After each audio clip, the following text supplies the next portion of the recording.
Benarkah generasi mudanya, Timnas Indonesia U23 merupakan tim muda dan berbahaya? Jika mengacu sepak bola Asia dan ASEAN dalam 5 tahun terakhir, ada benarnya. Timnas Indonesia, di semua level usia, sama-sama mengukir sejarah positif. Indonesia U17 misalnya, meraih gelar juara Piala AFF U16 2022, tampil di Piala Dunia U17 2023, dan terbaru lolos ke putaran final Piala Asia U17 2025. Level selanjutnya, Indonesia U20, juga mengukir prestasi. Pada 2024 menjadi kampiun Piala AFF U19.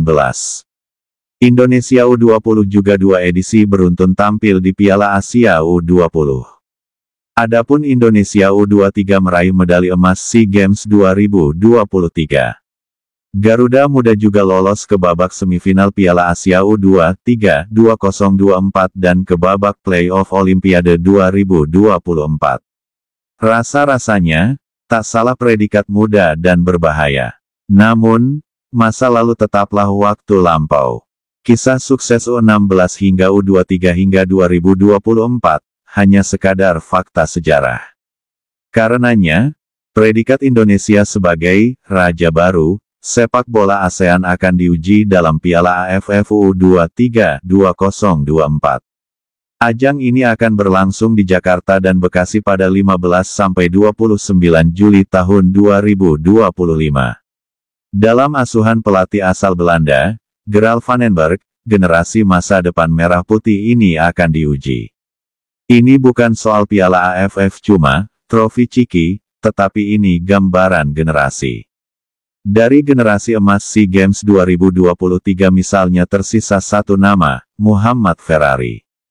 Bahkan pemain 21 tahun ini sudah mencetak 2 gol untuk Timnas Indonesia dari 8 caps.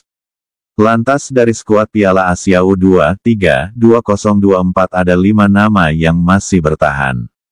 Kelima pemain tersebut adalah Ferrari, Doni Tripamungkas, Raihan Hanan, Hoki Caraka, dan Dava Fasya. Kemudian dari generasi juara Piala AFF U19 2024 juga ada 5 nama.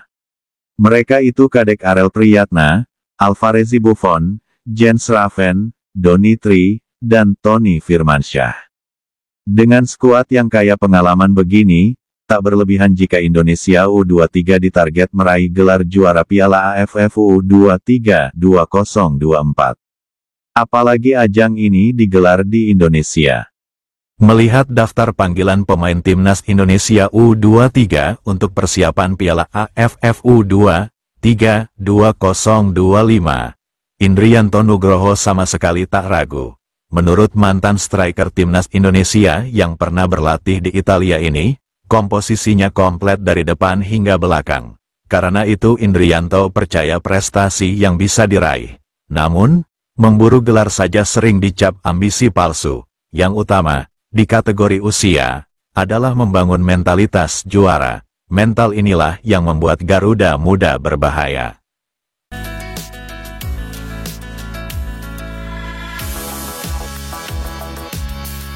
Sekian informasi untuk kali ini. Jangan lupa untuk tekan tombol like dan subscribe.